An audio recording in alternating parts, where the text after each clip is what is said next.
Mobile খুললে online প্ল্যাটফর্মগুলো চোখের সামনে যেন জ্বলজ্বল করে, আর সেই অনলাইন প্ল্যাটফর্ম থেকে আপনি যা চাইছেন তাই যেন আপনার বাড়িতে এসে পৌঁছে যাচ্ছে। তাহলে কেন আপনি হাঁটবেন আর কেনই বা ঘুরবেন? আর সেই এফেক্টটাই কিন্তু এবার এসে পড়েছে বইপাড়াতে, অর্থাৎ কলেজ স্ট্রিটে। অনলাইন প্ল্যাটফর্মগুলোর মার্কেটিংয়ের সঙ্গে কতটা পেরে উঠছে বইপাড়া মার্কেটিং করতে? অনলাইন প্ল্যাটফর্ম না বইপাড়া, কাদের সেল বেশি হচ্ছে? আসুন ঘুরে দেখি। 99% বইপাড়া এফেক্ট হয়েছে এর ওপরে।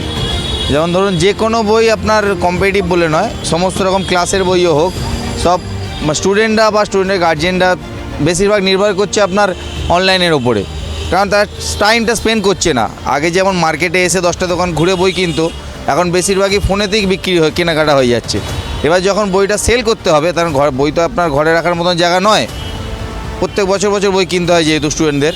এবার তারা তো বইটা সেল করবে, সেল করার সময় আমাদের কলেজ স্ট্রিট মনে পড়ছে তারা, যে সেল করতে গেলে কলেজ স্ট্রিটে আসতে হবে, কিন্তু কেনাকাটার জন্য অনলাইন ভরসা একমাত্র। মানে একটাই কথা, মানুষজনের ওপরে একটাই, যে আপনার জেনারেল বইয়ের কোনো চাহিদা নেই। যত দিন যাচ্ছে আপনার গল্পের বই, ফিকশন, নভেল এর ওপর চাহিদা। অনলাইন প্ল্যাটফর্মগুলোর সঙ্গে সঙ্গে পাল্লা দিয়ে বিজনেস করতে কিন্তু একেবারে হিমশিম খেতে হচ্ছে বইপাড়াতে। কলেজ স্ট্রিটের বিক্রেতারা, তাদের কিন্তু একটাই বক্তব্য যে ক্রেতারা অনলাইনে বই কিনছেন, কিন্তু সেই বইটা, পুরনো বইটা এসে বিক্রি করছেন বইপাড়াতে। এতে বই কেনার কিন্তু পরিমাণ অনেকটাই কমে যাচ্ছে বইপাড়াতে এসে। গল্পের বই চাই, ইংলিশ নোবেল, বাংলা গল্পের বই, কমিক্স, টিনটিন এই ধরনের বেশি বিক্রি। পড়াশোনার বই টোটালি বিক্রি বন্ধ আছে। অনলাইন অর্ডার করছে, নতুন বই বিক্রি হচ্ছে। আমাদের সেকেন্ড হ্যান্ড মার্কেটে আপনার ধরুন ইঞ্জিনিয়ারিং বই বলুন, বিএসসি বলুন, বিএ বলুন, অনার্সের কোনো বই বলুন, টোটালি বিক্রি বন্ধ আছে। অনেকটাই এফেক্ট করেছে, বিশেষত পিডিএফ ডাউনলোড আর অনলাইন মানে অ্যামাজন, ফ্লিপকার্ট, এতে অনেকটা আমাদের এফেক্ট করেছে। আপনি হয়তো লক্ষ্য করলে দেখতেও পাবেন মার্কেটে কাস্টমার নেই। অনলাইন আপনি ডেলিভারিটা পেয়ে যাচ্ছেন বাড়িতে বসে, সিলেবাস দেখে আপনি অনলাইন অর্ডার করছেন, দামের একটা অ্যাডজাস্টমেন্টের ব্যাপার আছে। এই সংক্রান্ত অনলাইনটা বেশি বিক্রি হয়, অফলাইন বিক্রি বন্ধ আছে, মানে হয় হালকা। মার্কেটের অবস্থা খুবই খারাপ।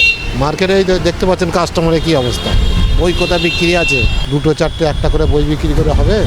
পড়াশোনা করে না, চাকরি নেই, ভ্যাকেন্সি নেই, তাই হয় না। বইপাড়ার যে বিক্রি বা বইপাড়ার যে মার্কেটটা, সেটা অনেকটাই যেন ভাটা পড়ে যাচ্ছে অনলাইন মার্কেট বা অনলাইন প্ল্যাটফর্মগুলোর জন্য।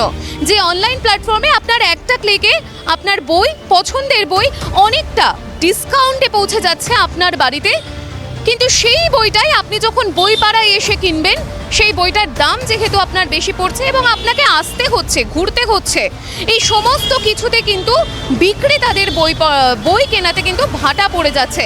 বিক্রেতারা তাদের বই বিক্রি করতে পারছেন না। অনলাইন প্ল্যাটফর্ম বনাম কলেজ স্ট্রিটের বইপাড়া, সেখানে কিন্তু অনলাইন প্ল্যাটফর্ম অনেকটাই জায়গা নিয়ে নিয়েছে। ক্যামেরায় দীপকের সঙ্গে তন্ত্রার রিপোর্ট, দ্য কয়েন।